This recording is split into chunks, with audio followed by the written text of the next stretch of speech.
श्रीलक्ष्मी श्रीमहालक्ष्मी क्षीरसागरकन्यका उत्तिष्ठ हरिसम्प्रीते भक्तानां भाग्यदायिनी।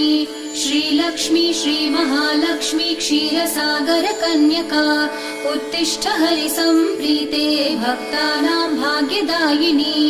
उत्तिष्ठोत्तिष्ठ श्रीलक्ष्मी विष्णुवक्षस्थलालये उत्तिष्ठ करुणापूर्णे लोकानां शुभदायिनी।